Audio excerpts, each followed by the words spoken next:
ബേല തിരികെ ക്യാമ്പസിലേക്ക് വരുന്നതിൽ കായ്ക്ക് നല്ല സന്തോഷമുണ്ടെങ്കിലും ജാൻവിയുടെ കാര്യം പറയണ്ടല്ലോ. അതൊരു പുതുമയല്ലെങ്കിലും ഇപ്പോൾ ബഗ്ഗു അലിയുമായി ഡേറ്റിംഗിലായിരിക്കുന്നത് ഒരു പുതിയ കാര്യമാണ്.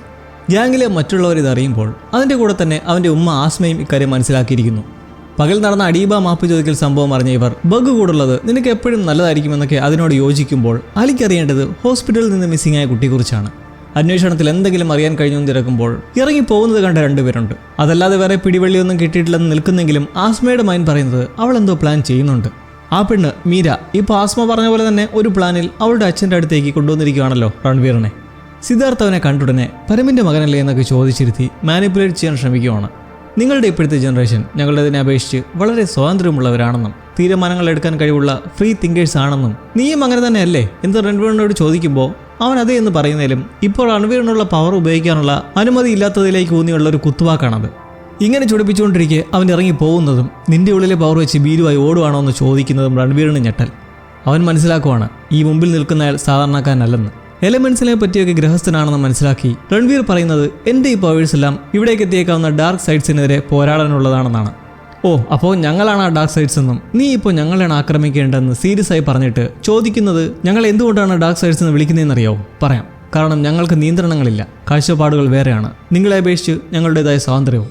സഹോദരനെ മറച്ചു വെച്ച് ഇത്രയും കാലം ചതിച്ച പരമിൻ്റെ വാക്കുകേട്ട് ഇപ്പോഴും പ്രവർത്തിക്കുന്ന നീ ഒന്ന് ചിന്തിച്ചു നോക്കാനും ഇതേപോലെ ഇനി എന്തെല്ലാം അവരെല്ലാം ഒളിപ്പിച്ചിട്ടുണ്ടാവുന്നെല്ലാം നല്ല രീതിയിൽ മാനിപ്പുലേറ്റ് ചെയ്യാൻ ശ്രമിക്കുമ്പോഴാണ് രൺവീർ ഇറങ്ങി പോകുന്നതെങ്കിലും അവനിൽ ഇപ്പോഴത്തെ മെൻറ്റാലിറ്റിയിൽ അതെവിടേക്ക് സ്ട്രൈക്ക് ചെയ്തിട്ടുണ്ട് എന്നുള്ളത് ഷുവറാണ്. അവൻ പോയതിൽ നിരാശയോടെ നിൽക്കുന്ന മീര ഇനി നമ്മൾ പറയാൻ വന്ന ആ കാര്യം എങ്ങനെ അവനോട് പറയുമെന്ന് നിരാശയോടെ നിൽക്കുമ്പോൾ ഇവളെ കണ്ടിട്ടില്ലാത്ത അലിയുടെ ധാരണ അതൊരു പക്ഷേ പ്രശ്നക്കാരിയല്ലാത്ത ഒരു റാൻഡം ഗേൾ ആയിരിക്കില്ലേ എന്നാണ്. ഇങ്ങനെ സംസാരിച്ചിരിക്കുക ആസ്മയുടെ ഫോണിലേക്ക് ഒരു അനോണിമസ് മെസ്സേജ്. മീരയെ ആക്സിഡന്റ് സ്പോട്ടിൽ നിന്ന് എടുത്തുകൊണ്ട് പോകുന്നത് ആരോ ഷൂട്ട് ചെയ്തതായി നമ്മൾ കണ്ടിരുന്നല്ലോ ആ ക്ലിപ്പ്. ഇത് കാണുന്നതോടെ അലിക്ക് വീണ്ടും കയ്യിന്ന് പോയി അത് പ്രശ്നക്കാരി തന്നെയാണെന്ന് ഉറപ്പിക്കുന്നു. രൺവീർ പവർ തൻ്റെതായ രീതിയിൽ ഉപയോഗിക്കാൻ തുടങ്ങുന്നത് വഴി സിദ്ധിൻ്റെ ഉദ്ദേശം നടക്കാൻ ആരംഭിച്ചിരിക്കുന്നു എന്ന് മനസ്സിലാക്കാം. ആസ്മയ്ക്ക് കിട്ടിയിരിക്കുന്ന ഫുട്ടേജ് കാർത്തികിനെയും താനുവിനെയും കാട്ടി സംസാരിക്കുമ്പോഴാകട്ടെ പറഞ്ഞ് അലിയുടെ കൺട്രോൾ പ്രശ്നം മൂലം ഉണ്ടായ ആക്സിഡന്റ് ആസ്മ മറച്ചു വയ്ക്കാൻ ശ്രമിച്ചെന്ന രീതിയിൽ സംസാരിക്കുന്നത് കേട്ട് അവർ ചൂടാവുന്നു. എൻ്റെ സ്ഥാനത്ത് നിങ്ങളായിരുന്നിൽ സ്വന്തം മക്കളെ രക്ഷിക്കാൻ ശ്രമിക്കില്ലേ എന്ന് നെർവസായി നിൽക്കുമ്പോൾ താനു വന്ന് അലിക്കൊന്നും സംഭവിക്കില്ലെന്നും ഞാൻ എനിക്കറിയാവുന്ന ഒരു പ്രൈവറ്റ് ഇൻവെസ്റ്റിഗേറ്ററെ വെച്ചിട്ട് പെൺകുട്ടിയെക്കുറിച്ച് അന്വേഷിക്കാമെന്നും പറഞ്ഞ് സമാധാനിപ്പിക്കുന്നു. അങ്ങനെ കോളേജിലേക്ക് വീണ്ടും വരുന്ന ബേലയ്ക്ക് മഹാനും ടാസ്ക് മിസ്സായ എത്രയും സ്റ്റഡീസ് ക്ലാസ് കഴിഞ്ഞ് വൈകുന്നേര സമയങ്ങൾ പകർത്തുക എന്നുള്ളത്. മിഡ് ടേം എക്സാംസും ഉടനുണ്ട്. അഹാൻ അവൻ പോയ ശേഷം നടന്ന വലിയ സംഭവങ്ങൾ അറിഞ്ഞിട്ടില്ലാത്തതുകൊണ്ട് തന്നെ ജാൻവിയോടുള്ള നോട്ടം ഇപ്പോഴും ഉണ്ട്. ബാസ്കറ്റ്ബോൾ ഹീറോ കൂടിയ അഹാൻ കോളേജിലേക്ക് എത്തിയതിൻ്റെ ത്രില്ലറാണ് അവനെ കാണുന്ന ട്രെവർ. അവനെ പ്രാക്ടീസിന് വിളിച്ചുകൊണ്ട് പോകുമ്പോൾ കായുമായി എന്തോ ഒരു അടുപ്പക്കുറവുണ്ടെന്ന് ഫീൽ ചെയ്യുന്ന ബേല കാര്യം തിരക്കുമ്പോൾ അതിൽ സീനൊന്നുമില്ല. ട്രെവറിന് ഗെയിംസിലും സ്റ്റഡീസിലുമെല്ലാം ചെറിയ പേഴ്സണൽ സ്പേസ് വേണമെന്ന് മാത്രം. ശേഷം കായ് കണ്ടുപിടിച്ച മറ്റൊരു കാര്യം പറയുവാണ്. കഴിഞ്ഞ ദിവസത്തെ അഡീബ അലി ബ്രേക്കപ്പ് വീഡിയോയിൽ അവൻ ശ്രദ്ധിച്ച ഒന്ന്. കൺട്രോൾ പോകാൻ തുടങ്ങിയ അലിയെ ബഗ്ഗു പിടിച്ചു നിൽക്കുമ്പോൾ അവൻ പതിയെ കാമാവുന്നത് കണ്ട് ഈ പവറുകൾ ഏതൊക്കെ നല്ല രീതിയിലാണ് പ്രവർത്തിക്കുന്നതെന്ന അതിശയത്തിലും സന്തോഷത്തിലും ഇരുവരും. കാരണം നിലവിൽ പവേഴ്സിനെ കുറിച്ച് അധികം അറിയാത്തതും എക്സ്പ്ലോർ ചെയ്യാത്തതും റീസെൻ്റായി മനസ്സിലാക്കിയ ബേലയും കായുമാണല്ലോ.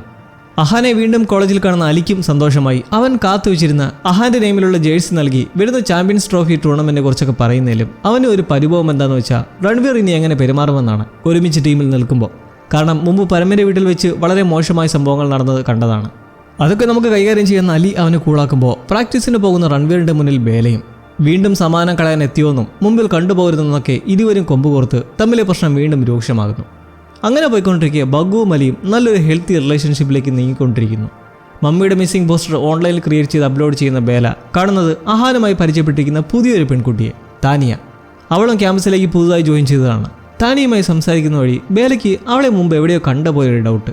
കായും ട്രോറുമെത്തി അവരുമായി പരിചയപ്പെട്ടതായും ഫ്രണ്ട്സ് ആയതായും പറഞ്ഞങ്ങനെ കായെ ഒറ്റയ്ക്ക് കിട്ടുന്ന തക്കത്തിന് താനിയിൽ എന്തോ സ്പെല്ലിംഗ് മിസ്റ്റേക്ക് ഉണ്ടെന്നും കാർത്തിക് മുമ്പ് പറഞ്ഞ പോലെ ഡാർക്ക് ഫോഴ്സസ് നമ്മളെ ചുറ്റിപ്പറ്റി തന്നെ ഉണ്ടാകുമെന്നും കുറച്ച് അലേർട്ട് ആവാനും പറയുന്നെങ്കിലും ഇതൊക്കെ വെറും തോന്നലാണെന്ന് കായും. നിഗൂഢ പെൺകുട്ടിയെക്കുറിച്ച് എന്തോ വിവരം ലഭിച്ചതിന് പിറകെ കാർത്തിക്കിനടുത്തേക്ക് പോകാൻ എഴുതുന്ന താനുവിനെ കാണുന്ന ജാൻവി അവളിപ്പോൾ ആരും മൈൻഡ് ചെയ്യാത്തതിൽ ഉള്ള ദേഷ്യവും സങ്കടവും പ്രകടമാക്കുകയാണ്. പവറില്ലാത്തതുകൊണ്ട് ഇപ്പോൾ നിങ്ങൾക്ക് ആർക്കും തന്നോട് താല്പര്യമില്ലെന്നും ഒരർത്ഥവുമില്ലാത്ത ജീവിതമാണെന്നെല്ലാം പറഞ്ഞ് കരഞ്ഞുകൊണ്ട് പോകുന്നു. താനുവിൻ്റെ ആശ്വാസ വാക്കുകൾക്കും അപ്പുറമാണ് അവളുടെ ഉള്ളിലെ സങ്കടം. സിദ്ധിൻ്റെ കാര്യം നോക്കിയാൽ താബുവും അയാളുടെ ഒരു ടാർഗറ്റാണ്. മീരയോട് നീ നിന്റെ ദൗത്യം പൂർത്തിയാക്കാനും എൻ്റെ മകൻ്റെ ടാസ്ക് അവൻ നോക്കിക്കോളെന്ന് പറയുമ്പോൾ അതാരെ ഉദ്ദേശിച്ചാണ്? പിണങ്ങി നിൽക്കുന്നതായി നമ്മൾ കണ്ട കരണാണോ? എന്തായാലും മകനെ കൊണ്ട് എന്തോ ഒരു പ്ലാൻ അയാൾക്കുണ്ട്. കഫേയിലേക്ക് ജോലിക്കെത്തുന്ന ബേലയെ താബുവിൻ്റെ മിസ്സിംഗ് ഫോട്ടോ കാട്ടി എന്ത് സഹായത്തിനാണേലും ഞാൻ കൂടെ ഉണ്ടെന്നും നമുക്ക് ഒരുമിച്ച് കണ്ടുപിടിക്കാൻ നോക്കാമെന്നും കരൺ പറഞ്ഞ് ആശ്വസിപ്പിക്കുമ്പോൾ മുമ്പുള്ള സിദ്ധിൻ്റെ വാക്കുകളും കൂടെ ചേർത്ത് വായിച്ചാൽ എന്തോ ഒരു സ്പെല്ലിംഗ് മിസ്റ്റേക്ക് ഉള്ള പോലെ. താനുവിന് കിട്ടിയ വിവരം എന്താണെന്ന് വെച്ചാൽ ഒരു അഡോപ്ഷനെ കുറിച്ച്. അതെ, സിദ്ധ് 11 കൊല്ലം മുമ്പ് ഒരു അനാഥാലയത്തിൽ നിന്ന് ദത്തെടുത്തതാണ് മീരയെ. സിദ്ധ് ഒരു സക്സസ്ഫുൾ ഇൻഡസ്ട്രിയലിസ്റ്റ് ആണെന്ന് താനുവിനറിയാം.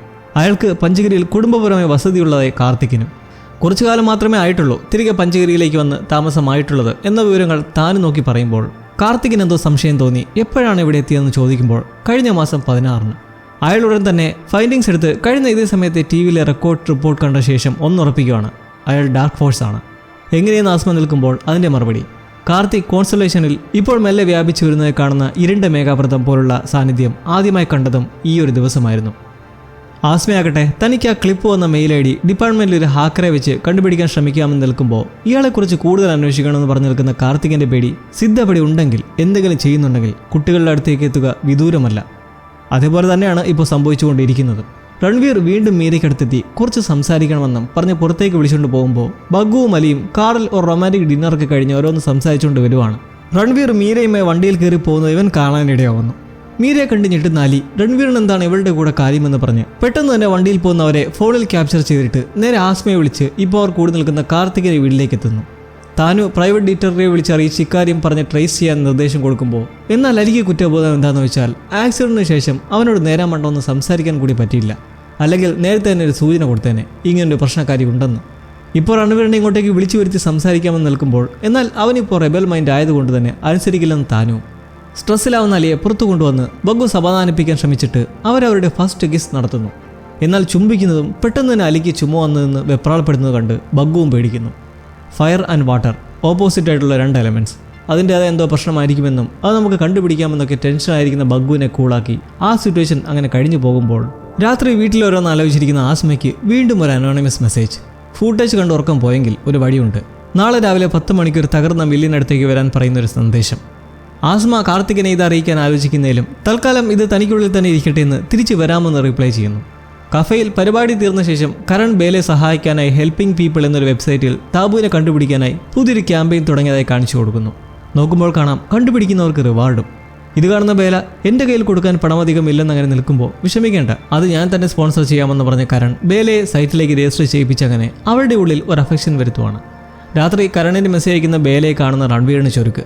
എൻ്റെ വീട്ടിൽ ഇതൊന്നും നടക്കില്ലെന്ന് വഴക്കിട്ടിട്ട് തിരികെ മുറിയിലേക്ക് വരുമ്പോൾ അവൻ്റെ മുറിയിലുണ്ട് മീര. എൻ്റെ വീടാണിതെന്നും അച്ഛനില്ലാത്ത സമയത്ത് തോന്നുന്ന പോലെ നടക്കാൻ ആർക്കും പറ്റില്ലെന്ന് ദേഷ്യം നിൽക്കുന്നത് കണ്ട് മീര ഈ അവസരം വിനിയോഗിക്കുകയാണ്. നിൻ്റേതാണെന്ന ധാരണ വരണമെങ്കിൽ അതിൻ്റെ നിയന്ത്രണം പൂർണ്ണമായും നിൻ്റെ കയ്യിലായിരിക്കണമെന്നൊക്കെ പറഞ്ഞ് ഇൻഡയറക്റ്റായി പവറിൻ്റെ ടോപ്പിൽ കൊണ്ടുവന്ന് രൺവീറിനെ മനസ്സ് മാറാൻ ശ്രമിക്കുന്നു. അടുത്ത ദിവസത്തെ കോളേജ് ടൈമിൽ പുതിയ ചിയർ ലീഡേഴ്സിനെ എടുക്കുന്ന പോസ്റ്റർ കണ്ട് അഹാൻ ബേലയെ നിർബന്ധിക്കുന്നതിലും അവൾക്കൊരു താല്പര്യവുമില്ല, പറ്റാത്ത കാര്യമാണെന്ന് പറഞ്ഞുകൊണ്ട്. ജാൻവിയും ഇപ്പോൾ വിട്ടുനിൽക്കുകയാണെന്ന് കായലിൽ നിന്ന് മനസ്സിലാക്കി അടിയവയ്ക്ക് മുന്നിൽ ഒന്ന് ട്രൈ ചെയ്യുന്നെങ്കിലും അവളെന്തോ ദുരുദ്ദേശത്തോടെ ബേലെ ടീമിലെടുക്കുന്നു. അലി ആകട്ടെ പതി അകന്നു നിൽക്കുന്ന രൺവീറിനെ മെരുക്കി മീരയെ സൂക്ഷിക്കാൻ താക്കീത് കൊടുക്കുന്നതിലും അവൻ ഒരു ചെവിയിൽ കൂടെ കേട്ട് മറ്റേ ചെവിയിൽ കൂടെ കളയുന്ന അവസ്ഥ. രാത്രി ഇക്കാര്യത്തെക്കുറിച്ച് അലി പറഞ്ഞുകൊണ്ട് നിൽക്കുമ്പോൾ കാർത്തിക് കോൺസ്റ്റലേഷനിൽ ഈ ഡാർക്ക് ക്ലൗഡ്സിന് ഇപ്പോൾ വേഗം കൂടി സഞ്ചരിക്കാൻ തുടങ്ങുന്നത് കാണുന്നതോടെ ഇനി സമയം പാഴാക്കാനില്ലെന്നും അയാൾ ഒറ്റയ്ക്കല്ലെന്നും കാർത്തിക് മറ്റുള്ളവരെ അറിയിക്കുന്നു. അവിടേക്ക് എത്തുന്ന ബേലയുടെ ആസ്മ വീട്ടിൽ രൺവീറിന് എന്തെങ്കിലും മാറ്റം കാണിക്കുന്നുണ്ടോ എന്ന് തിരക്കുന്നെങ്കിലും അവർ എപ്പോൾ കണ്ടാലും വഴക്കാണെന്നതിലുപരി ഒന്നും ലഭിക്കുന്നില്ല. ബേല തിരിച്ച് താബുവിനെക്കുറിച്ച് എന്തെങ്കിലും വിവരം കിട്ടിയെന്ന് തിരക്കിയ ശേഷം നിലവിലെ കരൺ തരപ്പെടുത്തിയ ആ ക്യാമ്പയിനെ പറ്റി സംസാരിക്കുന്നു. താനും മിണ്ടാതെ തന്നെ നിൽക്കുവാണ്. ആസ്മ ഹാക്കറെ വെച്ച് മെയിൽ അയച്ചയാളെ ട്രേസ് ചെയ്യാമെന്ന് പറഞ്ഞതിൽ എന്തെങ്കിലും പുതിയ അപ്ഡേറ്റ് ഉണ്ടോന്ന് കാർത്തിക് തിരക്കുന്നതിലും അവർ ഇതുവരെ ഒന്നുമില്ലെന്ന് മറുപടി. 10 മണിക്ക് മില്ലിൽ വരാനുള്ള മെസ്സേജ് ആസ്മ ഉറച്ചു വയ്ക്കുമ്പോൾ ഇതറിയാവുന്ന അലി അവർക്കൊപ്പം രാത്രി അങ്ങോട്ടേക്ക് ചെല്ലുവാണ്. കാർത്തികിനോട് ഇതേപ്പറ്റി മറച്ചു വെച്ചതിനെക്കുറിച്ച് അലി ചോദിക്കുമ്പോൾ ഇതിൻ്റെ യഥാർത്ഥ ഉദ്ദേശം നമുക്ക് ആദ്യമേ കണ്ടുപിടിക്കണമെന്ന് ഇവരും. അങ്ങനെ അവിടേക്ക് ചെല്ലുമ്പോൾ ഉള്ളിലായി എന്തൊക്കെയോ ശബ്ദങ്ങൾ. ആരായിരിക്കും അവരങ്ങോട്ടേക്ക് ചൂണ്ടയിട്ട് എത്തിച്ചിരിക്കുന്നത്? നമുക്ക് കാത്തിരുന്ന് കാണാം.